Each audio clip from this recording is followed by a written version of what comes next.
भगवती है तेरी कंकर में भूले तुझे भूले तुझे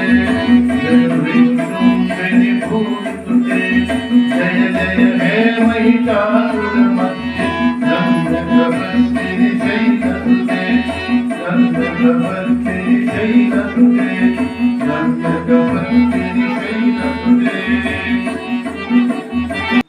महाज्ञानी महातपस्वी कर्तृ कशिदेश्वरನ ಸ್ಮರಿಸುತ್ತಾ ಈ ಕ್ಷೇತ್ರದ ಮಹಾದೇವ ಜಗನ್ಮಾತೆ ದುರ್ಗಾದೇವಿಯ ಸ್ಮರಿಸುತ್ತಾ ಮಹಾತಾಯ ಪುರಾಣ ಪುರುಷರಿಗೆ ಆಗಮಿಸಿದಂತ ಮತ್ತೆ ಕಷ್ಟ ನಾ ಯಾರು ಬರ್ತಿರ್ಬೇಕಿದ್ದೇನು ಅಂಥವ್ ಜನ ಬರ್ತಾರೆ. ಜಗನ್ಮಾತೆ ಮಹಾತಾಯ ಪುರಾಣ ಕೈ ಬರುವುದೇ ಇಲ್ಲ, ಯಾಕಂದ್ರೆ ದುಷ್ಟ ನಿಗ್ರಹ ಶಿಷ್ಟ ಪರಿಪಾಲಕ. ಈ ಪುರಾಣ ಬೇರೆ ಯಾರ್ದು ಅಲ್ಲ, ನಮ್ದ ಪುರಾಣ, ನಮ್ಮ ದೇಹದ ಪುರಾಣ. ನಮ್ಮ ದೇಹದ ಪುರಾಣ ಶುಂಭ ನಿಶುಂಭ ರಕ್ತದಲ್ಲಿ ನಮ್ಮೊಳಗೆ ಇರಲ್ಲ. ಅದಕ್ಕೆ ದೂರೀಕರಿಸಿ ಧರ್ಮ ಸ್ಥಾಪನೆಗಾಗಿ ನಮ್ಮ ನಾಡಿದ ನಮ್ಮ ಜೀವನ ನಮ್ಮ ಬಾಳು ಬಂಗಾರ ಆಗ್ಬೇಕು. ಅದಕ್ಕೆ ಪುರಾಣ ಹೊತ್ತದು. ಪುರಾಣ ಅಂದ್ರೆ ಏನು? ಹಳೆ ಅಂತ ಹಳೆ ತಿಳ್ಕೊಂಡು ನಮ್ಮ ಕಡೆಯಿಂದ ಆಗಿಲ್ಲ, ಇನ್ನು ಹೊಸ ತಿಳ್ಕೊಂಡು ಯಾವಾಗ ಎಷ್ಟು ಮಂದಿ ಬರ್ಬೇಕಾಯ್ತು. ನಾನು ಇದು ಕದಿರೋಕೆ ಮಾಡಿದ್ದೆ. ಅಮ್ಮನ ಆಶೀರ್ವಾದ ಯಾರು ಬೇಕಾಗಿತ್ತು ಅವ್ರು ಅಷ್ಟ ಬಂದ. ಇದು ಇಷ್ಟ ಅಮ್ಮವ್ರು, ಇದು ಅಪ್ಪನಿಗೆ ಬೇಕಾಗಿದ್ದು. ಮತ್ತೆ ಅಮ್ಮನ ಪುರಾಣ ಅಮ್ಮನ ಬೇಕಾಗಿ 4 ಮಂದಿ ಬಂದು ಸಾಕು. ಅವತಾರ ಮಾಡಿ ಶಿವಾನಂದ ಅವಧೂತರು ಬರ್ದಾರ ಪುರಾಣ. ಅವರು ಸಾಕ್ಷಾತ್ ದೇವಿಯನ್ನು ಪ್ರತ್ಯಕ್ಷ ಮಾಡಿಕೊಂಡು ದೇವಿ ಹೇಳಿದಂತ ಪುರಾಣ ಬರ್ದಾರ. ಮಹಾಜ್ಞಾನಿಗಳು ದೇವಿ ಪ್ರತ್ಯಕ್ಷ ಮಾಡಿಕೊಂಡ ಪುರಾಣ ಬರ್ದಾರ. ಅವರು ಎಷ್ಟು ಜ್ಞಾನ ಇದ್ದಾರೆ, ಎಂಥ ಜ್ಞಾನ ಐತಿ, ಎಂಥ ಅದ್ಭುತ ಜ್ಞಾನ ಐತಿ. ಶಿವಾನಂದ ಅವಧೂತರು ಎಷ್ಟು ಜ್ಞಾನಿಗಳು, ಎಂಥ ಜ್ಞಾನಿಗಳು. ಅವ್ರು ಧ್ಯಾನ ಮಾಡೋದು, ಅವ್ರು ಸ್ಮರಣೆ ಮಾಡೋದು ದೊಡ್ಡ ಪುಣ್ಯ. ಅಂತ ಪುಣ್ಯಾತ್ ಬರೆದ ಪುರಾಣ ದೇವಿ ಮಹತ್ವ ಪುರಾಣ. ಅದಕ್ಕೆ ಪುರಾಣ ಕೇಳೋದ್ರಿಂದ ನಮ್ಮಲ್ಲಿರ್ತಕ್ಕಂಥ ಪೀಡ ಅರಿಷ್ಟ ದೂರಾಗಿ ಮುಂದೆ ಬರುವಂತ ಆಪತ್ತಿ ದೂರಾಗಿ ಒಳ್ಳೆಯದಾಗಿ ಪುರಾಣ ಹೋಗ್ತದೆ. ಮತ್ತೆ ಬೇರೆ ಪುರಾಣ ಶಾವಕ ಪದ್ಧತಿ ಪುರಾಣ ಇರ್ತಕ್ಕಂಥದ್ದು. ಅದಕ್ಕಂಥ ದೃಷ್ಟಿಯಿಂದ ನಮ್ಮ ದೇಹದ ಪುರಾಣ ಅಂದ್ರೆ ನಮ್ದ ಪುರಾಣ. ನಮ್ಮೊಳಗೆ ಶುಭ ನಿಶುಭ ರಕ್ತ ಬೀಜ ನಮ್ಮೊಳಗೆ ಎಲ್ಲರೂ. ಅದಕ್ಕೆ ಅವ್ರು ದೂರೀಕರಿಸಿ ನಾವು ಮನುಷ್ಯರ ಬಾಳಲಿಕ್ಕೆ ಇದು ದೊಡ್ಡ ಸಮಯ. ಮಹಾತಾಯಿ ಈ ದಸರಾದೊಳಗ ದೇವಿ 9 ದಿವಸ 9 ಅವತಾರ ಮಾಡ್ತಾಳ. ಅದೆಷ್ಟೋ ಕ್ಷುದ್ರ ರಾಕ್ಷಸರ ಸಂಹಾರ ಮಾಡ್ತಾಳ, ಜಗತ್ತಿಗೆ ಕಲ್ಯಾಣ ಮಾಡ್ತಾಳ. ಜಗತ್ತಿಗೆ ಕಟ್ಟಕ್ಕೆ ಪ್ರಾರಂಭ ಎಲ್ಲ ರಾಕ್ಷಸ ಸಂಹಾರ ಮಾಡಿ ಜಗತ್ತಿಗೆ ಶಾಂತಿ ಕೊಡ್ತಕ್ಕ ಮಹಾತಾಯಿ. ಅಂತ ತಾಯಿ ಪುರಾಣ ಕೇಳೋದು ಪುಣ್ಯ ಬೇಕು ನಮಗ. ಅದಕ್ಕೆ ನಮ್ಮ ಇರ್ತಕ್ಕಂಥ ಅರಿಷಟ್ಗಳು ಹೇಳ್ದ, ಅರಿಷಟ್ಗಳು ಕಾಮ ಕ್ರೋಧ ಲೋಭ ಮೋಹ ಮದಮತ್ಸರಗಳು ನಮ್ಮ ಒಳಗಿದಾವನ್ನ ಅವ್ನು ದೂರೀಕರಿಸಿ ಸುಖ ಶಾಂತಿ ನೆಮ್ಮದಿ ಕೊಡ್ಲಿಕ್ಕೆ ಈ ಪುರಾಣ ಕೇಳಬೇಕು. ಅದಕ್ಕೆ ಚಿದಾನಂದ ಅವರು ಹೇಳಿದಂಗೆ ನಮ್ಮ ದೇಹಿತ ಪುರಾಣ ನಮ್ದ ಪುರಾಣ ಬರ್ದಾರ ಅವರು ಮಹಾಜ್ಞಾನಿಗಳು. ಅದಕ್ಕೆ ನಮ್ಮಲ್ಲಿ ಹೆಂಗಿರ್ಬೇಕಂದ್ರೆ ಜಗತ್ತು ಧರ್ಮ ಜೀವಂತ ಉಳಿಬೇಕು. ಧರ್ಮ ಜೀವಂತ ಉಳಿಬೇಕಂದ್ರೆ ಏನ್ ಮಾಡ್ಬೇಕು? ಲಿಂಗ ಕಟ್ಟಬೇಕು, ಬ್ರಾಹ್ಮಣ ಸಂಧ್ಯಾವಂತ ಮಾಡ್ಬೇಕು, ಮುಸಲ್ಮಾನ್ ನಮಾಜ್ ಬೆಳಿಬೇಕು. ಏನ್ ಬೇರೆ ಜಾತಿ ಹ್ಯಾಂಗ ಎಲ್ಲ ಮಾಡ್ಕೊಂಡು ಹೋದ ಮಾತ್ರ ಜಗತ್ತಿಗೆ ಸುಖ ಶಾಂತಿ ನಮಗೆ ಸಿಗ್ತದೆ. ಇಲ್ಲ ಹೋದ್ರೆ ಧರ್ಮದ ಸ್ಥಾಪನೆಗಾಗಿ ಪುರಾಣ ಹಚ್ಚತಕ್ಕಂಥದ್ದು, ಸುಮ್ ಮಜಾಕ ಪುರಾಣ ಹಚ್ಚೋದು. ಅದಕ್ಕೆ ನಮ್ಮ ಇರ್ತಕ್ಕಂಥ ಅರಿಷಟ್ಗಳು ಕಾಮ ಕ್ರೋಧ ಲೋಭ ಮೋಹ ಮದಮತ್ಸರಾಗಿರು ನಮ್ಮ ಮತ್ತೆ ಚಂದ ಬಸವಣ್ಣ ಹೇಳಿದ್ರೆ ಹ್ಯಾಂಗಿರ್ಬೇಕು, ನಮ್ಮ ಮತ್ತೆ ಇರ್ಬೇಕಂದ್ರೆ ಇರಬಾರ್ದು. ಹಾಗೆ ನೀವು 6 ವೈರಿಗಳು ಹ್ಯಾಂಗಿರ್ಬೇಕು, ಹ್ಯಾಂಗಿರ್ಬಾರ್ದು? ನಮ್ಮ ಹತ್ರ ಇರ್ಬೇಕಂದ್ರ 6 ವೈರಿಗಳು. ಇವು 6 ವೈರಿ ನಮ್ಮ ಹತ್ರ ಇರ್ಬೇಕಂದ್ರು ಚಂದ ಬಸವಣ್ಣ ಹ್ಯಾಂಗ ಹೇಳಿದ್ರು? ಕಾಮ ಬೇಕು ಲಿಂಗದಲ್ಲಿ, ಕಾಮದ ಅಪೇಕ್ಷಾ, ಕಾಮದ ಅಪೇಕ್ಷಾ. ನಮ್ಮ ಕಾಮ ಅಪೇಕ್ಷೆ ನಮ್ಮ ಬಯಕೆ ಲಿಂಗದಲ್ಲಿದೆ. ಲಿಂಗಾಯತರು ಲಿಂಗ ಕಟ್ಟಬೇಕು, ಲಿಂಗ ಪೂಜೆ ಮಾಡಬೇಕು. ಕಾಮ ಬೇಕು ಲಿಂಗದಲ್ಲಿ, ನಮ್ಮ ಅಪೇಕ್ಷೆ ನಮ್ಮ ಬೇಡಿಕೆ ಲಿಂಗದಲ್ಲಿರ್ಬೇಕು. ನಮ್ಗೆ ಏನ್ ಅವಶ್ಯಕತೆ ಏನ್ ಬೇಕಾಗೈತಿ ನಮ್ಮ ಬೇಡಿಕೆ ಲಿಂಗದಲ್ಲಿರ್ಬೇಕು. ಅದು ಕಾಮ ಬೇಕು ಲಿಂಗದಲ್ಲಿ. ಇದು ಕ್ರೋಧ ಬೇಕು ಕರ್ಣದಲ್ಲಿ. ನಮ್ ಸಿಟ್ಟು ಎಂತಂದ್ರೆ ಹಿಂದ್ರಲ್ಲ ಕಣ್ಣು ಕಿವಿ ಎಲ್ಲ ಆ ಕ್ಯಾಪೆ ಹೋಗುತ್ತೆ. ನೋಡುತ್ತಾ ವಿಚಾರ ಮಾಡುತ್ತಾ ಕೇಳಬಾರ್ದು. ಹಿಂದ್ರಿಗೆ ಹೋಗಿ ನಮ್ ಸಿಟ್ಟು ಅದು ಬರೀಬೇಕು. ಕ್ರೋಧ ಬೇಕು ಕರ್ಣಂಗಲ್ಲಿ, ಮೋಹ ಬೇಕು ಗುರುಲಿಂಗ ಜನ್ಮದಲ್ಲಿ. ನಮ್ಮ ಪ್ರೀತಿ ಗುರು ಲಿಂಗ ಜನ್ಮ ಈ ಸಂಪತ್ತು. ಮೋಹ ಬೇಕು ಗುರುಲಿಂಗ ಜನ್ಮದಲ್ಲಿ, ಮನ ಬೇಕು ಶಿವಾಚಾರ ಜನರ ಬಲ್ಲಿ. ಇವು ಬೇಕಂತ ಅದು 6 ವೈರಿವೆ ನಮ್ಮ ಹತ್ರ ಇರ್ಬೇಕಂತ. ಹಾಗಾಗಿ ಹ್ಯಾಂಗಂದ್ರೆ ಇರಬಾರ್ದು. ನಮ್ಮ ಹತ್ರ ಹ್ಯಾಂಗಿರ್ಬಾರ್ದು?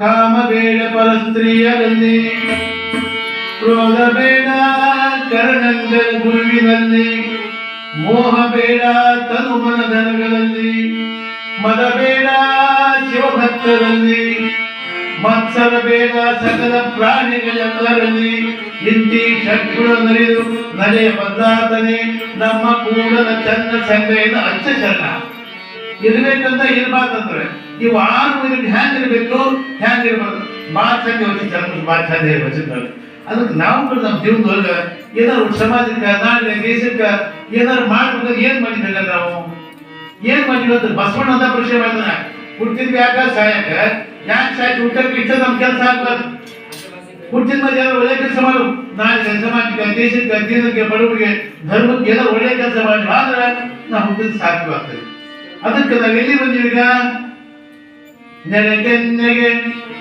ಕೆರೆಗಲ್ಲಗೆ ಶರೀರ ಗೂಡು ಹೋಗದ ಮುನ್ನ ಹಲ್ಲು ಹೋಗಿ ಬೆನ್ನು ಬಾಗಿ ಅನ್ಯರಿಗೆ ಹಂಗಾಗದ ಮುನ್ನ ಕಾಲ ಮೇಲೆ ಕೈಯ ನೂರಿ ತೋರು ಹಿಡಿಯದ ಮುನ್ನ ಮುಪ್ಪಿಂಗೊಪ್ಪ ಒಲಿಯದ ಮುನ್ನ ಮೃತ್ಯು ಮುಟ್ಟದ ಮುನ್ನ ಮುಟ್ಟಿ ಪೂಜಿಸು ನಮ್ಮ ಕೂಡಲ ಸಂಗಮ ದೇವರ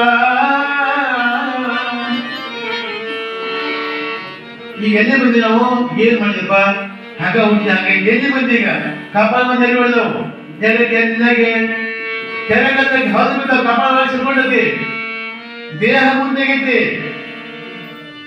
ಕೈಯಾಗ ಹೋದ್ ಹಿಡಿತೀಯ ನೀನು ಮುಪ್ಪು ಬಂದತಿ ದಿವಸ ಬಾಳಿಂದ ಮೃತ್ಯು ಮುಕ್ತದ ಮುನ್ನ ಮುಟ್ಟಿಸು ನಮ್ಮ ಕೂಡಲ ಸಂಗಮ ದೇವನ ಅದಕ್ಕೆ ದಿವಸ ಬಾಳಿದ ಏನೋ ಒಳ್ಳೆ ಕೆಲಸ ಮಾಡು ಅದಕ್ಕಂತ ಅದು ತಿಂದ 12ನೇ ಶತಮಾನ ಬಸವಾದಿ ಸಂತರು ಇವತ್ತು ಒಂದು ನಾಡಿಗೆ ದೇಶಕ್ಕೆ ಸಮಾಜಕ್ಕೆ ಧರ್ಮಕ್ಕೆ ಎಷ್ಟು ಕೆಲಸ ಮಾಡಿದ್ರು ನಮ್ಮ ಜೊತೆಗೆ ಅವತ್ತಿನ ಇವತ್ತು ಕೇಳ್ಬೋದು ಮಂದಿ ಪುರಾಣ ಹಂಗ ನಾವು ಸುಮಾರು 1000 ವರ್ಷ 2000 ವರ್ಷ 4000 ಕೇಳ್ಕೊತ ಬಂದೀವಿ ನಾವು ಏನಾಗಿದ್ದು ನಾವೇನಾಗಿದ್ದು ಕಲ್ದಾಗಿದ್ದೀವಿ ನಾವು ಕಲ್ದಾಗಿದ್ದೀವಿ ನಾವು ಅದಕ್ಕೆ ಬಸವಣ್ಣ ಕಲ್ದಾಗಿ ಬಂದು ಕಲ್ದೇವ್ರು ನಡ್ಕೊಂಡ್ಬಿಡ್ತೇವೆ ಬಸವಣ್ಣ ನಾವು ಕಲ್ದಾಗಿ ಹೋಗ್ತೀವಿ ಕಲ್ಲ ದೇವರು ದೇವರಲ್ಲ ಮಣ್ಣ ದೇವರು ದೇವರಲ್ಲ ಮನದ ದೇವರು ದೇವರಲ್ಲ ಪಂಚಲೋಹದಿಂದ ಮಾಡಿದ ದೇವರು ದೇವರಲ್ಲ ಸೇತು ಬಂದ ರಾಮೇಶ್ವರ ಗೋಕರ್ಣ ಕಾಶಿ ಕೇದಾರ ಮೊದಲಾದ ದೇವರು ಹಂಗಾರೆ ಯಾರ ದೇವರು ನಿನ್ನ ನೀನು ಅರಿವು ತಿಳಿದುಳೆ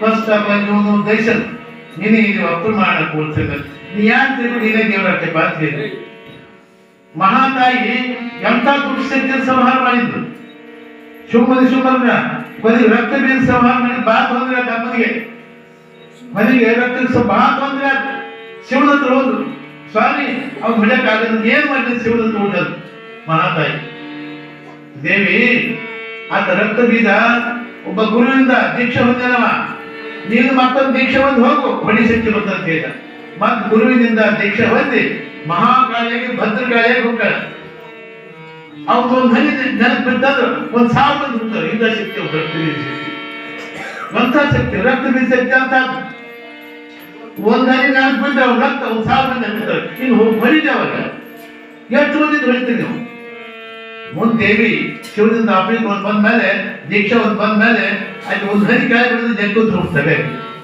ಅವ್ನು ಬೆಳೆಯಕ್ಕೆ ಸಾಧ್ಯ ಅದಕ್ಕೆ ನನ್ನ ಜೀವನದಲ್ಲಿ ಏನಾದ್ರು ಒಳ್ಳೆ ಕೆಲಸ ಮಾಡ್ಬೇಕು ದೊಡ್ಡವ್ರ ಮನೆ ಹೋಗ್ಬೇಕು ಎಲ್ಲೆಲ್ಲಿ ಅಂತ ಹೋಗ್ಬಾರ್ದು ಅದಕ್ಕಂತ ತಿಂದ ಈಗ ರಾವಣಿದ್ದ ಮಹಾಸೂರ ರಾವಣ ಅವನು ರಾಕ್ಷಸ ಎಂಥ ಶಕ್ತಿ ಪಡ್ಕೊಂಡಿದ್ದಂದ್ರೆ ಅವ್ ಮಣ್ಣ ನಿಂತಿದ್ರು ರಾವಣಿಗೆ ಚತುರ್ವೇದ ಮಹಾಜ್ಞಾನಿ ಜಗತ್ತುಗಂತ ಪಂಡಿತ ಜ್ಞಾನಿ ಅಂತ ಸಂಗೀತಗಾರ ಯಾರಿದ್ದಿಲ್ಲ ಅಂಥ ಜ್ಞಾನಿ ರಾವಣ ಅವನು ರಾಕ್ಷಸ ಇದ್ದ ಸುಮಾರು ಸಣ್ಣ ಕೆಲ್ಸಕ್ಕ ಸೀತನ ಅಪಹರಣ ಮಾಡಿದ ಅದು ಎಷ್ಟು ಅನಾಹುತಾದ್ರು ಎಷ್ಟಾದ್ರು ಏನಾಯ್ತು ಎಷ್ಟು ಮಂದಿ ಸತ್ತು ಅಂತೆಲ್ಲ ಪ್ರಯತ್ನವಾದ ಸಾಧ್ಯವಾಗಲಿಲ್ಲ ಮಹಾಜ್ಞಾನಿ ಅವನ್ ಯಾಂತದ್ದು ಮರಣ ಆಗಿದ್ದ ಶಕ್ತಿ ಪಡ್ಕೊಂಡಿದ್ದ ಬ್ರಹ್ಮನಿಂದ ಬ್ರಹ್ಮನ ಮೊಮ್ಮಗ ಜಗತ್ತಿನ ಸೃಷ್ಟಿ ಮಾಡಿದ ಸೃಷ್ಟಿಗತ ಮೊಮ್ಮಗ ಯಾರು ಆತ ರಾವಣ ಅವನು ಅಮೃತ ಕಲಸ ಪಡೆದಿದ್ದವ ಮಣ್ಣು ಬರಬಾರ್ದಂದವ್ರು ಸಾಯಬಾರ್ದು ಅಮೃತ ಕಲಸಿದೆ ಇತ್ತು ಬೆಟ್ಟಾಗ ಅವ್ರಿಗೆ ರಾಮ ಮತ್ತು ರಾಮ ಇದ್ದಾಗ ಮುಂದೆ ಹೊಡೆದ ಸಾವಿರಾರು ಗಾಡಿ ಬಂತು ರಾವಣ ಸಾವಿರಾರು ಮತ್ತೊಂದು ಮತ್ತೊಂದು ಬಂದು ಕೂತಿತ್ತು ಹೇಳೋದು ಮೇಲೆ ಮತ್ತೊಂದು ಬಂದು ಕೂತಿತ್ತು ರಾಮ ವಿಚಿತ್ರ ಏನ್ ಮಾಡಿಪ್ಪ ಅಂದ ರಾಮನ ಚಿಂತೆ ನೋಡಿದ್ರೆ ಹೇಗೆ ಅಂತ ರಾಮನ ಚಿಂತೆ ಅವಾಗ ರಾಮನ ವಿಭೀಷಣ ಇನ್ನು ರಾಮನ ತೆಗೆದು ಸೇರ್ಕೊಂಡಿದ್ದ ರಾವಣ ಒಂದು ಅಪಚಾರ ಬೇಸತ್ತೆಲ್ಲ ಆಗಿ ರಾಮನ ಹೊರಗಿದ್ದವ ಅವ ಮುಂದೆ ರಾಮನ ತೆಗಿದ್ದಾವ ವಿಭೀಷಣ ಹೇಳ್ದ ಮಹಾರಾಜ್ ರಾಮ್ ನೀ ಇನ್ನೂ ಸಾವಿರ ಹೋಗ್ತೀರಿ ಹಂಗ ಬಂದು ಹೋಗುತ್ತೆ. ಅದಕ್ಕೆ ಬ್ರಹ್ಮದಿಂದ ಬಂದು ಹೊರಗೆ ನಂತರ ಇಲ್ಲಿ ವ್ಯಕ್ತಿ ಒಳಗ ಅಮೃತ ಕೆಲಸ ಐತಿ, ಅಮೃತ ಕೆಲಸ ಗುರಿ ಧ್ವನಿ ಅಂದವ ವಿಭೀಷಣ. ಗೊತ್ತಾಯ್ತು, ಬಿಟ್ಟ ಗುರಿ ಹೊಡೆದ ನನ್ನ ಕೈ ಬಿದ್ದ ರಾವಣ. ಅವ ಮಾಡುವಂತವ್ರಿಗೆ ಅದಕ್ಕೆ ಜಗತ್ತಿನೊಳಗ ಎಂತ ಶಕ್ತಿ ಬಂದ್ಬಿಟ್ರು ಒಂದು ಸಾಧ್ಯಬೇಕು. ನಾವು ಸಾಯಿದ್ರೆ ಜನಗಳಿಗೆ ನಾನು ಕೆಲಸ ಮಾಡಿ ಒಳ್ಳೇದು ಮಾಡಿದ್ರೆ ಬಹುಕಾಲ ಜನರಿಗೆ ಜನ ಉಳಿತಾರ. ಮತ್ತೇನು ಮಾಡಿದ್ರೆ ಸೂಟಿಟ್ಟು ಬಾಯಿ ಯಾರು ಅನ್ಬೋದಿಲ್ಲ. ಅದಕ್ಕೆ ನಾವು ಸತ್ನಾಗ ಸ್ವರ್ಗಕ್ಕೆ ಒಂದು ನರಕಕ್ಕೆ ಒಂದು ಜನಗಳು ಯಾರು ನೋಡ್ಯಾರ? ಸ್ವರ್ಗ ನಮ್ಗೆ ಯಾರು ನೋಡ್ಯಾರ? ಸ್ವರ್ಗಕ್ಕೆ ಯಾರು ಹೋಗಿದ್ರ? ಕೈಲಾಸಕ್ಕೆ ಯಾರು ಹೋಗಿದ್ರ? ಯಾರು ಹೋಗಿಲ್ಲ, ನೋಡಿಲ್ಲ ಯಾರು. ಇವ್ರು ಸತ್ತ ಹೊತ್ಕೊಂಡು ಮುಂದೆ ಒಳ್ಳೆ ವ್ಯಕ್ತಿಪ್ಪ ಊರಾಗ ನಾಲ್ಗೆ ಜನ ಕೆಲಸ ಮಾಡಿ ಒಳ್ಳೆ ಕೆಲಸ ಮಾಡ್ತೀನಿ ತಿಳ್ಕೊಂಡ್ರೆ ಜನರಿಗೆ ಹತ್ತೊಂದು ಕಣ್ಣೀರು ಹಾಕೋತಿ ಅಂತ ಚಲೋ ವ್ಯಕ್ತಿ ಇತ್ತಪ್ಪ. ನಮ್ಮೂರ್ ದೀಪ ತೆಗೆದಂಗಾಯ್ತು, ನಮ್ಮೂರ್ ಕಸ ತೆಗೆದಂಗಾಯ್ತು. ಒಂದ್ ಜನ ಹತ್ಕೊಂತ ಹೋಗಿದ್ರೆ ಅವನ ಕೈಲಾಸ ಭಾಗ ಅಂತ, ಸ್ವರ್ಗಕ್ಕೆ ಭಾಗ ಅಂತ. ಇನ್ನು ಕೆಲವೊಂದಿ ಹವಾಮಾನಕ್ಕೆಲ್ಲ ಮಾಡಿರ್ತಾರೆ. ಇಂಥ ಕೆಲ ಮಂದಿ ಇರ್ತಾರೆ ಕೆಲವು ಊರಾಗ. ಅವ್ರು ಸತ್ತ ಜನಗಳು ಹೆಣ್ಮಕ್ಳು ಇಲ್ಲ ಬಾಯ ಮಣ್ಣು ಹಾಕಿ ಸೂಟಿತ್ತು ಸತ್ತ ತಾಂಡಿನಾಗ ಆಗಬಾರ್ದ ಅವನ ನರ್ಕಕ್ಕೆ ಭಾಗ. ಇಷ್ಟೇ ಅದ್ರಾಗ ಒಳ್ಳೆ ಕೆಲಸ ಮಾಡಿ ಜನ ಹುಡುಕುತ್ತಾರ, ಅವ್ರು ಕೈಲಾಸವಾಗ ಏನು ಮಾಡಿಲ್ಲ ಅಂತ ಜನರು ಬೇಕು ಅಂತ ಅವನು ನರ್ಕಕ್ಕೆ ಭಾಗ ಅಂತ. ಮತ್ತೆ ಲೋಕ ಎಂಬುದು ಕರ್ತ ಕಮ್ಮಟವ್ಯ ಇದು ಒಂಟಕ್ಕೆ ಸಾಧ್ಯ. ಇದು ಹುಟ್ಟುವಂತ ವ್ಯಕ್ತಿ, ಹುಟ್ಟುವಂತ ನಾಣ್ಯ, ಕೊಟ್ಟಿ ನಾಣ್ಯ, ಕೊಟ್ಟಿ ವ್ಯಕ್ತಿ ಯಾರು ಆಗಬಾರ್ದು. ಅದಕ್ಕೆ ಛಲಾದ ನಾಣ್ಯ ಆಗ್ಬೇಕು. ಇಲ್ಲಿ ಸಲ್ಲುವವರು ಅಲ್ಲಿಯೂ ಸಲ್ಲುವರಯ್ಯ. ಈ ನಾಡಿಗೆ ಜನಕ್ಕೆ ವ್ಯಕ್ತಿ ಬೇಕಾಗಿತ್ತಂದ್ರ ಅವ್ನು ದೇವ್ರಿಗೆ ಬೇಕಂತ ವ್ಯಕ್ತಿ ತಿಳ್ಕೊಬೇಕು. ಇಲ್ಲಿ ಯಾರಿಗೆ ಬೇಕಾಗಿಲ್ಲ ಅಂದ್ರ ಊರಾಗ ಧರ್ಮಕ್ಕೆ ದೊಡ್ಡವ್ರಿಗೆ ಸಣ್ಣವ್ರಿಗೆ ಯಾರಿಗೆ ಬೇಕಾಗಿಲ್ಲ ಅಂದ್ರ ದೇವ್ರಿಗೆ ಬೇಡಂತ ವ್ಯಕ್ತಿ ಅಂತ. ಅದಕ್ಕೆ ಇಲ್ಲಿ ಸಲ್ಲುವವರು ಅಲ್ಲಿಯೂ ಸಲ್ಲುವರಯ್ಯ, ಇಲ್ಲಿ ಸಲ್ಲದವರು ಅಲ್ಲಿಯೂ ಸಲ್ಲವಯ್ಯ, ಕೂಡಲು ಸಣ್ಣ ದೇವ. ಅದಕ್ಕೆ ನಾವೆಲ್ಲ ಮಾಡೋದು ಕೆಲಸ. ಈ ಪುರಾಣ ಹಚ್ಚಿ ಅದಕ್ಕೆ ಹತ್ತೊಂದು ಉದ್ದೇಶ ಏನು? ನಮ್ಮ ಜನರು ಜೀವಂತ ಉಳಿದಪ್ಪ, ಆಚಾರವಂತರಾಗಲಿ, ಒಳ್ಳೆ ಕೆಲಸ ಮಾಡಲಿ, ಧರ್ಮದ ಹೋಗಲಿ. ಅನೇಕ ರಾಕ್ಷಸ ಸಂಹಾರ ಮಾಡಿದ ಮಹಾತಾಯಿ. ಎಲ್ಲ ರಾಕ್ಷಸರನ್ನ ಯಾರು ದುಷ್ಟರು ಬರೀ ಕ್ಯಾಟ್ ಮಾಡತಕ್ಕಂಥ ರಾಕ್ಷಸರಂದು ಕ್ಯಾಟ್ ಮಾಡ ಒಳ್ಳೆಯದು ಅವ್ರಿಗೆಲ್ಲ ಇಲ್ಲ. ಅದಕ್ಕೆ ಅಂತ ರಾಕ್ಷಸ ಸಂಹಾರ ಮಾಡಲಿಕ್ಕೆ ಮಹಾತಾಯಿ ಅವತಾರ ಮಾಡಿ. ನಾವು ಕೂಡ ನಮ್ಮ ಜೀವನದೊಳಗೆ ನಾವಂತ ಕ್ಯಾಟರ ದೂರ ಮಾಡಿ, ಕೆಟ್ಟದ್ದು ದೂರ ಮಾಡಿ ಒಳ್ಳೆ ನಾವು ಇಟ್ಕೊಂಡು ಹೋದ್ರೆ ನಮ್ಗೆ ಒಳ್ಳೇದಾಗ್ತದೆ, ನಮ್ಮ ಜೀವನ ಮುಕ್ತಿ ಸಿಗ್ತದ. ಅಮ್ಮನ ಧ್ಯಾನ ಮಾಡೋದ್ರಿಂದ ನಮ್ಗೆ ಒಳ್ಳೇದಾಗ್ತದೆ, ನಮ್ಮ ಜೀವನ ಮುಕ್ತಿ ಸಿಗ್ತದೆ. ಅದಕ್ಕೆ ಅಂತ ದೃಷ್ಟಿಯಿಂದ ವರ್ಷ ದೇವ್ರು ಆಗ್ತದೆ. ಎಲ್ಲರೂ ಮಾಡ್ತಿದ್ದೀವಲ್ಲ ಮಾಡಿ ಅಮ್ಮನ ಆಶೀರ್ವಾದಕ್ಕೆ ಎಲ್ಲ ನೀವೆಲ್ಲ ಕೆಲಸ ಮಾಡ್ಕೊಂಡು ಹೋಗ್ತಿದೀವಲ್ಲ. ಅದಕ್ಕೆ ಅಮ್ಮನ ಆಶೀರ್ವಾದ ಬೇಕಂತಂದ್ರೆ ಒಳ್ಳೆ ಕೆಲಸ ಮಾಡ್ಬೇಕು. ಈ ತಂದೆ ತಾಯಿ ಜವಾಬ್ದಾರಿ ಮಾಡ್ಬೇಕು, ಗುರುಗಳ ಬಗ್ಗೆ ಲಕ್ಷ್ಯ ಇರಬೇಕು, ಧರ್ಮದ ಬಗ್ಗೆ ಪ್ರಜ್ಞೆ ಇರಬೇಕು. ಮತ್ತೆ ಬಗ್ಗೆ ಪ್ರಜ್ಞೆ ಇರೋದು ನಾವು ಹುಟ್ಟು ಸಾಕಾಗುದಿಲ್ಲ. ಇವತ್ತಿನ ಮಕ್ಕಳು ಇವತ್ತಿನ ಜನ ಬೇರೆ ಬೇರೆ ಬೇರೆ ಬೇರೆ. ಒಬ್ಬ ಹೆಣ್ಮನೆಗೆ ಒಬ್ಬನ ಮಗ ಇದ್ದ, ಅವ 1 ವರ್ಷ ಇದ್ದ, ತಾನು ಸತ್ತು ಬಿಟ್ಟ. ಬಡವಿ ಏನಿಲ್ಲ, ಹೊಲ ಇಲ್ಲ, ಬರ ಏನಿಲ್ಲ, ಕೂಲಿ ನಾನು ಮಾಡ್ಕೊತ 1 ವರ್ಷ ಇದ್ದು ಗಾಡಿ ಸತ್ತ. 1 ವರ್ಷ ಇದ್ದ ಹುಡುಗ ಕೂಲಿ ನಾನು ಮಾಡ್ಕೊತ ದೊಡ್ಡ ಮಾಡಿ ಬಯಸೋದು ದೊಡ್ಡ ಮಾಡಿ 25 ವರ್ಷಕ್ಕೆ ಬಂದ, ವಯಸ್ಸಿಗೆ ಬಂದ. ಪೂರ 4 ಮಂದಿ ಹಿರಿಯಪ್ಪ ನನ್ನ ಮಕ್ಕಳು ಕನ್ಯೆ ನೋಡ್ಕೊ ಅಂದ್ರು. ಯಾರೋ 4 ಮಂದಿ ಕನ್ಯೆ ನೋಡ್ಕೊಂಬಂದ್ರು, ಲಗ್ನ ಮಾಡಿದ್ರು.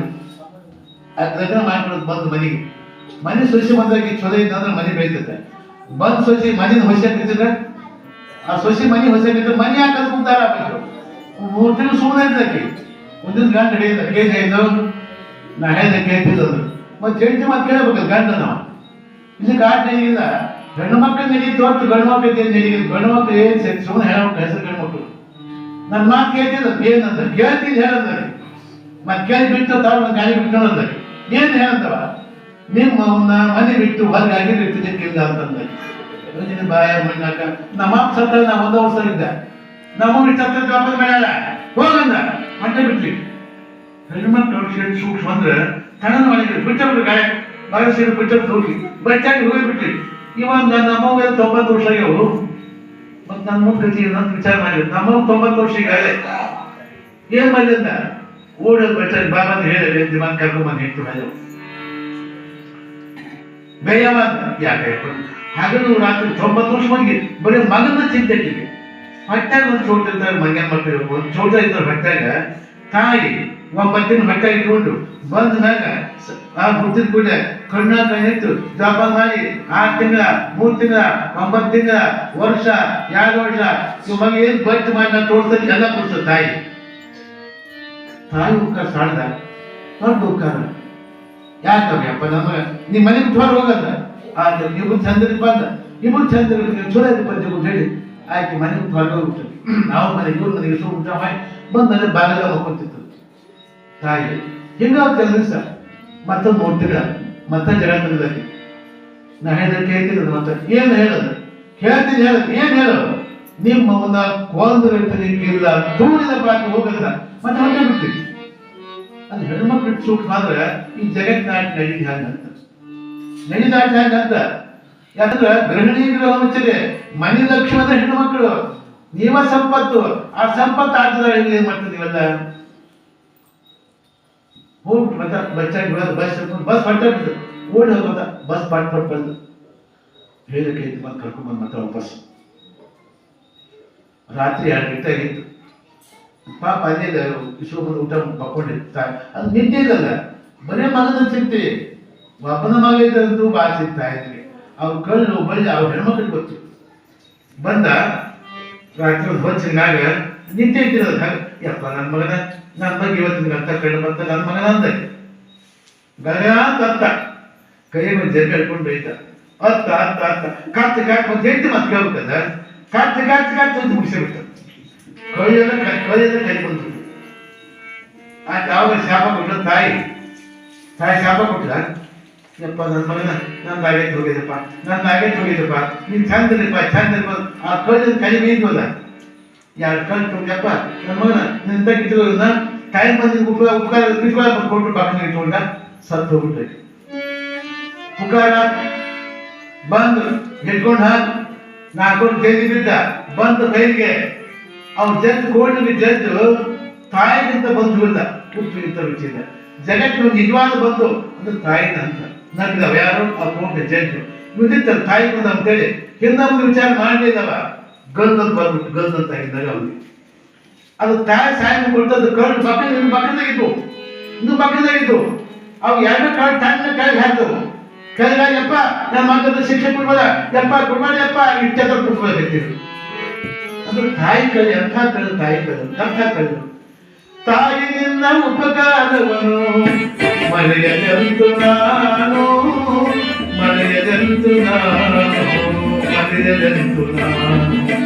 ನವಮಾಸ ಗರ್ಭಲಿ ಹೊತ್ತು ನಾನಾ ಕಷ್ಟಗಳಲ್ಲಿ ಹತ್ತು ಸಾವು ನೋವು ಸಹಿಸಿದವನು ತಾಯಿಯಲ್ಲವೇ ಎಮ್ಮನ್ನು ಹಡೆದವಳು ಹಡೆದು ಜೋತೆ ಮಾಡಿದವಳು ತಾಯಿಯಲ್ಲವೇ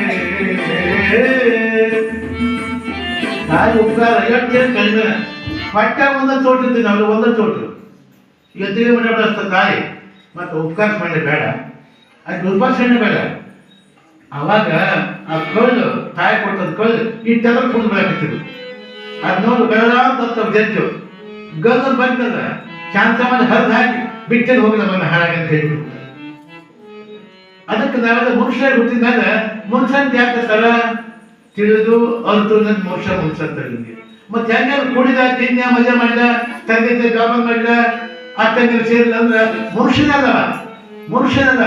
ಮನುಷ್ಯ ಬಾಳ ಪುರಾಣ ಹಂಚದವ ಅಮ್ಮನ ಪುರಾಣ ಹಂಚದ ಉದ್ದೇಶ ಚಾಟ ಬುದ್ಧಿ ದೂರಾಗಿ ಚೋದ ಬುದ್ಧಿ ಬಂದಂತ ಅಮ್ಮನ ಪುರಾಣ ಹಂಚದು ಮತ್ತೆ ಬೇರೆ ಏನಿಲ್ಲ ಪುರಾಣದ ಉದ್ದೇಶ ನಮ್ಮ ಸದ್ಬುದ್ಧಿ ಬರಲಿ ಒಳ್ಳೆ ವಿಚಾರ ಬರಲಿ ಪುರಾಣ ಹಂಚದು ಮತ್ತೆ ಬೇರೆ ಏನಿಲ್ಲ ಪುರಾಣ ಹಂಚೋದು ಉದ್ದೇಶ ಅದಕ್ಕಂತ ದೃಷ್ಟಿಯಿಂದ ನಾನು ಮ್ಯಾಗೇನೊಳಗ ಅಮ್ಮನ ಹೊಸ ಮುಖ ವಿಸ್ತಾರ ಮಾಡಿದ್ವಿ ಮತ್ತೆ ಆಗಿತ್ತು ಗುಡಿ ಈಗ ಹಾಗೈತಿ ಇಷ್ಟ ಬಂದೆ ಊರಾಗ ಪುರಾಣ ಇಷ್ಟ ಬಂದೆ ನಾನೇನು ಜಗ ತುಂಬಿದಂತ ಬಂದೆ ನಾನು ದಸರಾ ಅಂತ ಯಾಕಂತಾರೆ ಈಗ ರಾವಣನ್ ಕೊಂದಂತ ದಿವಸ ನಾಳೆ ದಸರಾ ಬರ್ತದೆ ರಾವಣನ್ ಕೊಂದಂತ ದಿವಸ ರಾವಣ ಅವತ್ತು ಸತ್ತವ ರಾಮ ಅಯೋಧ್ಯೆಗೆ ಬಂದ ಮತ್ತು ಪಟ್ಟಾಧಿಕಾರಿ ಅವತ್ತಾಯ್ತು ಅದಕ್ಕೆ ಶಿವಮೊಗ್ಗದ ಕಾರ್ಯಕ್ರಮ ದಸರಾ ದಿವಸ ಹಿಂದೆ ರಾಜ ಮಹಾರಾಜ ಯುದ್ಧ ಹಾಕಿದ್ದು ಬಂದಿರ ಆ ಕಾಲದಾಗ ರಾಜರು ತಾನು ಶಿವಮೊಗ್ಗದ ಮಾಡಿ ಮುಂದಕ್ಕೆ ಹೋಗ್ಬೇಕು ಅದು ಶಿವಮೊಗ್ಗದ ಕಾರ್ಯಕ್ರಮ ಅದಕ್ಕೆ ಈಗ ಭಾಳ ಶ್ರೇಷ್ಠವಂತ ಈ ಮಾಸ ಆಶಿಸುತ್ತ ದಶಮಿ ತಕ್ಕ ಶ್ರೇಷ್ಠವಂತ ಮಾಸ ಅದು ಶ್ರೇಷ್ಠವಂತ ಅದಕ್ಕೆ ಅಮ್ಮನ ಪುರಾಣ ಕೇಳ್ಕೊಂಡು ಜನ ಮಾಡ್ಕೊಂಡು ಚಲೋ ಆದ್ರೆ ಭಾಳ ಒಳ್ಳೇದಾಗ್ತದೆ ಯಾಕಂದ್ರೆ ಅಮ್ಮ ಜಗಕ್ಕೆ ಕಲ್ಯಾಣ ಮಾತಾಡ್ತಾರೆ ಜಗನ್ ಮಾತಾಡಿ ಸಮಯ ಬಂದಾಗ ಶಿವನಿಗೆ ಬುದ್ಧಿ ಹೇಳ್ತೈತಿ ಅಂಥ ತಾಯಿ ಯಾಕಂದ್ರೆ ಶಿವನ ಅರ್ಧದಾನೇಶ್ವರ ಶಿವನಲ್ಲಿ ಶಕ್ತಿ ಅದಲ್ಲ ಶಕ್ತಿಯು ಶಿವನ ಶಿವಸ್ಯ ಬಂತರಿ ಶಕ್ತಿ ಶಕ್ತಿಯ ಬಂತರಿ ಶಿವ ಅಂತರಂ ನೈವ ಪಶ್ಯಾಮಿ ಚಂದ್ರ ಚಂದ್ರಿಕ ಇವರಿವ ಶಿವನಲ್ಲ ಶಕ್ತಿ ಅದ ಶಕ್ತಿಯು ಶಿವದನ ಅದಕ್ಕೆ ಶಿವಶಕ್ತಿ ಅಷ್ಟ ಈ ಮಹಾತಾಯಿ ಶಕ್ತಿ ಅಷ್ಟ. ಅದಕ್ಕಂತ ದೃಷ್ಟಿಯಿಂದ ಶಿವ ಮತ್ತು ಶಕ್ತಿಯಲ್ಲಿ ಭೇದ ಇಲ್ಲ, ವ್ಯತ್ಯಾಸ ಇಲ್ಲ. ಅದಕ್ಕೆ ಶಿವನಷ್ಟ ಶಕ್ತಿನಷ್ಟ. ಅದಕ್ಕಂತ ದೃಷ್ಟಿಯಿಂದ ಅಮ್ಮನ ಪುರಾಣ ಅಂತಿದ್ದಾಗ ನಮಗೆ ಚಕ್ರ ಬಿಡಬೇಕು, ಕುಳಿ ಬಿಡಬೇಕು. ಯಾಕಂದ್ರೆ ಕುಡುಕರಾಗ ಒಂದು ಕಾಲದಾಗ ಬರೀ ರಾಕ್ಷಸರು ಅವ್ರು ಬರೀ ಕುಡುಕರವ್ರು. ಮತ್ತು ಊರಾಗ ಯಾರು ಕುಡಿತಾರೆ? ನೀವು ರಾಕ್ಷಸ ಕುಡಿಯೋರಿಲ್ಲ. ಅದಕ್ಕೆ ಅಮ್ಮ ಸವಾಲು ಮಾಡಿದ ಯಾರು ಬರ್ತೀರಿ ಮಾಡ್ತೀರಿ, ಅಮ್ಮನ ನಡ್ಕೊತೀರಿ ಮಾಡ್ತೀರಿ, ಕಾಯ ವಾಚ ಅಮ್ಮನ ಶ್ರದ್ಧೆ ಬರ್ರಿ. ನೀವೆಲ್ಲ ಕಾಟ್ಕೊಳ್ಳೋದು ಮಾಡಿ ಸದ್ಬುದ್ಧಿ ಸದ್ಯವತೆ ಅಮ್ಮ ಕೊಡ್ತಾಳ, ಕಾಪಾಡ್ತಾಳ. ಈ ಪುರಾಣದ ಉದ್ದೇಶ ನಮ್ಮ ಚಟಾಗಿ ಬರ್ಬೇಕು, ಕೆಟ್ಟ ಬುದ್ಧಿ ಬರ್ಬೇಕು, ಮತ್ತೊಂದು ಟೀಕಾ ಮಾಡಿ ಬಿಡ್ಬೇಕು. ಅದಕ್ಕೆ ಚಟಾಗಿ ಬಿಡ್ಬೇಕು. ಕುಡಿದ ತಿಂದೆ ಮಜಾ ಮಾಡಿದಂದ್ರೆ ದೇವ್ರು ಬೆಚ್ಚರಿ ನಮಗೆಲ್ಲ. ಅಮ್ಮ ಕಡೆಗೆ ನಾವು ಸರಿ ಕೆಳಗೆ ಪುರಾಣ ಕೂತ್ರೆ ಸಿಂಧೂರು ಕಡೆ ಸಿಂಧೂರು ಪುರಾಣ ಕೂತಿದ್ರು. ಕೆಳಗೆ ಮೂರು ಬೆಳಗ್ಗೆ ಇರ್ತದೆ. ಕೆಳಗೆ ಕುಂತ ಮಾಡಿದ ಅವೇನು ಬೆಳಿಗ್ಗೆ ಅಂತ ಕೇಳಿದ. ಅವು ಕಡೆಗೆ ಅಂದ್ರೆ ಹ್ಯಾಂಗ ಅಂದ್ರು ಅವ್ಯಾಕೆ ಹೆಂಡದ ಬೆಟ್ಟಿಗೆ ಅಂದ. ಮತ್ತೆ ಅಮ್ಮ ಬೆಟ್ಟಲ್ಲಿ ಕುಡಿಯಾಕಂದ್ರೆ ಅಮ್ಮ ಹೆಂಡ ಕುಡಿತಾರ ಮೂರು ಅಮ್ಮ ಕುಡಿದ ಹೆಣ್ಣದ ಎಂದು ಕುಡ್ದಾಗ ಹೆಂಡದ ಅಂದ್ರು.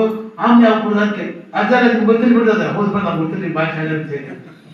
ಮತ್ತೆಲ್ಲ ಸ್ವಲ್ಪ ರಾಕ್ಷಸ ಸವಾಲು ಮಾಡಿದಾಗ ಅದ್ರ ಬರ್ತದೆ ಪುರಾಣದಾಗ ಏನ್ ಬರ್ತ ಅಮ್ಮೆಲ್ಲ ಸವಾಲು ಮಾಡಿ ಮುದ್ಪಾದ ಬರ್ತಂತೆ. ಮಂಗಿನ ಮಕ್ಕಳ ಮುದ್ಪಾದ ಅಂದ್ರೆ ಮಧು ಅಂತ ಜೇನುತುಪ್ಪ. ಒಂದು ಕಾಲಕ್ಕೆ ಸಂತೋಷ ಸಮಾರಂಭಕ್ಕೆ ಉಪಯೋಗ ಮಾಡ್ತಕ್ಕಂಥ ವಸ್ತು ಯಾವ ಜೇನುತುಪ್ಪ. ಎಲ್ಲ ಸಮಾರಂಭದಿಂದ ಸಂತೋಷಕ್ಕಾಗಿ ಜೇನುತುಪ್ಪ ಸೇವಕ್ಕೆ ಬಾಂದು ಮಹಾತಾಯಿ ಅಂತ ಅದೈತಿ. ಇವ್ರು ಮಧುಪಾನ ಅಂದ್ರೆ ಮದ್ಯಪಾನ ಮಾಡಿ ಮಕ್ಕಳು ಹೆಂಡ ಕುಡಿದು ಮಾಡಿದ್ರು ಬೀಚ್ ಆಗ್ತದ. ಅಲ್ಲ ಮಧುಪಾನ ಮದ್ಯಪಾನ ಅಂತ ಹೇಗಿಲ್ಲ ಅರ್ಥಕ್ಕೆ ಅನರ್ಥ ಮಾಡುವಾಗ ಯಾವಾಗ. ಅದಕ್ಕಂತ ದೃಷ್ಟಿಯಿಂದ ನಮ್ಮ ಜನರಿಗೆ ಇದೆ ಭಾಳ ಮಧುಪಾನ. ಇನ್ನು ನಮ್ಮ ಹೆಂಡ ಕುಡಿದ್ರು ನಾನು ಯಾಕಂದ್ರೆ ನಮ್ಮ ಕುಡಿದ ಹೆಂಡ ತಾ ಕುಡಿಯಾಕ ಅಲ್ಲಿ ಕೆಲವರು ಪುರಾಣ ಹೇಳೋದು ಹೆಂಡ ಕುಡಿಯವ ಅಮ್ಮ ಶಕ್ತಿ ಅಂತ ಅದು ಅಂತ ತಿಳ್ಕೊಂಡು ಮಾಡಿ ನಾವು ಅಮ್ಮನ ಧ್ಯಾನ ಮಾಡಿಬಿಟ್ರೆ 3 ದೂರ ಆಗ್ತವು. ಯಾಕೆ ಪುರಾಣ ಹಚ್ಬೇಕು? ಒಂದ್ ಕಡೆ ಹೋಗಿದ್ವಿ. ಶಿವಮೊಗ್ಗದಿಂದ ಒಂದು ಗಾಡಿ ಹೊಟ್ಟಿತ್ತು. ಒಂದ ಮನೆಯವರು 9 ಮಂದಿ ಹೊಟ್ಟಿದ್ರು. ಇನ್ನೋ ಕಾರಣ ಅಲ್ಲಿ ಹೊರಗಿದ್ದು ಎಲ್ಲ ಕಡೆಗೆ ಮೈಸೂರು ಹತ್ರ ಬೆಳಗ್ಗೆ 4 ಗಂಟೆ ಆಕ್ಸಿಡೆಂಟ್ ಆದ್ರು ಕಾರು. 9 ಮಂದಿ ಇದ್ರು. ಇಷ್ಟು ಲಿಂಗಾಯ್ತರ 9 ಮಂದಿ ಲಿಂಗಾಯ್ತರ ಒಂದ ಮನೆಯವರು. ವಾಪಸ್ ಬರೋದು ಹೆಂಗಿತ್ತು? 9 ಮಂದಿ ಇಷ್ಟು ಲಿಂಗಾಯ್ತರ ವಾಪಸ್ ಬರೋದು ಹೆಂಗಿತ್ತು? ಆಕ್ಸಿಡೆಂಟ್ ಆಯ್ತು ಗಾಡಿಗೆ. ಆಕ್ಸಿಡೆಂಟ್ ಆದ್ಮೇಲೆ 8 ಮಂದಿ ಎಲ್ಲ ಸ್ವಲ್ಪ ಕೊಲ ಆಗಿದ್ದಿತ್ತು. ಒಬ್ಬನ ಹೊಡೆದ ಅದು ಧರ್ಮವು ರಕ್ಷತೆ ರಕ್ಷಿತ. ಧರ್ಮ ನಾವು ಕಾಪಾಡಿದ, ಧರ್ಮ ನಮ್ಗೆ ಕಾಪಾಡುತ್ತ. ಅದಕ್ಕೆ ಲಿಂಗ ಕಟ್ರಿ. ನೀವು ಬ್ರಾಹ್ಮಣ ಸಂಧ್ಯಾವನ್ನ ಮಾಡ್ರಿ, ಮುಸಲ್ಮಾನ ನಮಾಜ್ ಮಾಡ್ರಿ. ನೀವೆಲ್ಲ ನಿಮ್ ಧರ್ಮ ಹೆಂಗ ಕಾಪಾಡ್ರ ನಮ್ಗೆ ಆಪತ್ತಿ ಬರುದಿಲ್ಲ. ನಮ್ಮ ದೇವ್ರು ನಮ್ಮಿಂದ ಇರ್ತದೆ. ಯಾವಾಗ ಲಿಂಗ ಕಟ್ಟಿದ್ರೆ ಅಕಸ್ಮಾತ್ ಎದ್ರೆ ಕಟ್ಟಿದ್ರಪ್ಪ ನಿಮ್ಮ ಆಕ್ಷೇಪ ಆಗೋ ಕಾರಣ ಬಂದಿತ್ತು. ನಮ್ಮ ಲಿಂಗ ನಮ್ಮ ಪಳಾಗಿತ್ತಂದ್ರೆ ಆಕ್ಷೇಪ ಆಗ್ಬಿಡುದಿಲ್ಲ, ಅಪಘಾತ ಮಾಡ್ಬಿಡುದಿಲ್ಲ, ದೂರ ಸತ್ತಾನ. ಅದಕ್ಕೆ ಧರ್ಮ ಉಳಿಸಿದ ಪುರಾಣ ಇತ್ತು. ಪುರಾಣ ಉದ್ದೇಶ ಬೇರೆ ಏನಿಲ್ಲ. ಇಲ್ಲ ನಮ್ಮ ದೇವ್ರು ನಮ್ಮ ಹತ್ರ ಇರ್ತ. ಬೇರೆ ಸಮಾಜ ಬೇರೆ.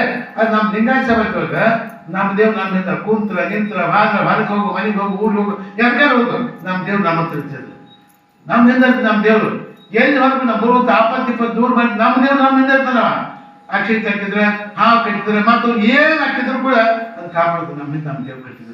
ಅದಕ್ಕೆ ಲಿಂಗ ಕಟ್ಟಪ್ಪ ಲಿಂಗ ಪೂಜೆ ಮಾಡಿ ತಗೊಂಡು ಬಸವರಾಜ ಪ್ರಭುತ್ವ ಹೇಳಿದ್ರು. ಅದಕ್ಕಂತ ದೃಷ್ಟಿಯಿಂದ ಎಲ್ಲಾ ಪುರಾಣದಿಂದ ವ್ಯಾಸ 18 ಪುರಾಣ ಬರ್ದ. ಕೊನೆಯ ಶ್ಲೋಕ ಇಟ್ಟವ. ಎಲ್ಲಾ ಪುರಾಣ ಕೊನೆಯ ಶ್ಲೋಕ ಇಟ್ಟೇನು? ಅಷ್ಟಾದಶ ಪುರಾಣೇಶು ವ್ಯಾಸಸ್ಯ ವಚನದ್ವಯಂ ಪರೋಪಕಾರ ಪುಣ್ಯಾಯ ಪಾಪಾಯ ಪರಪಿನು. ನೀವು 18 ಪುರಾಣ ಕೇಳಿ ಪುಣ್ಯ ಬರ್ತ, ಇವೆರಡು ಮಾತು ಕೊಟ್ಟು ಅಷ್ಟ ಪುಣ್ಯ ಬರ್ತದ. ಏನು? ಪರೋಪಕಾರ ಮಾಡಿದ ಪುಣ್ಯ, ಮತ್ತೊಬ್ಬರು ತೊಂದರೆ ಕೊಡಿದ ಪಾಪ ಅಂತ ಹೇಳ್ತಿ ಎಲ್ಲ ಪುರಾಣ. ಅದಕ್ಕೆ ಪುರಾಣ ಉದ್ದೇಶ ನಾಡಿಗೆ, ಸಮಾಜಕ್ಕೆ, ದೇಶಕ್ಕೆ, ಮಕ್ಕಳಿಗೆ, ದೊಡ್ಡವರಿಗೆ, ಮುದುಕರಿಗೆ, ಹರಿಯದವರಿಗೆ, ಕುಡುಕರಿಗೆ, ತಿರುಕರಿಗೆ ಎಲ್ಲರೂ ಸದ್ಬುದ್ಧಿ ಕೊಟ್ಟು ಕಾಪಾಡುವ ನಾವು ಧ್ಯಾನ ಮಾಡುದು. ಅದಕ್ಕಂತ ದೃಷ್ಟಿಯಿಂದ ವರ್ಷ ಕೇಳಿದ್ದು ಬಂದ್ರಿ, ಕೇಳೋದು ಹೇಳಿದ್ದು ಹೇಳುದು. ಅದಕ್ಕಂತ ದೃಷ್ಟಿಯಿಂದ ನಮ್ಮ ಪುರಾಣಿಗೆ ಆಗಲೇ ಬಹಳಷ್ಟು ವಿಚಾರಗಳನ್ನು ಹೇಳ್ಯಾರ, ಅಮ್ಮನ ಬಗ್ಗೆ ಹೇಳ್ಯಾರ. ವರ್ಷಕ್ಕೆ ಇದೆಲ್ಲ ಮಾಡ್ತೀರಿ, ಮಂದಿ ನೆಚ್ಚು ಬಂದು ಬರ್ಬೇಕಂದ್ರೆ ಶೋಭಾ ಚಂದ. ಪುರಾಣ ಇಷ್ಟ ಬಂದು ಕುಂತ್ರ ಊರಿಗೆ ಶೋಭಾ ಅಲ್ಲ.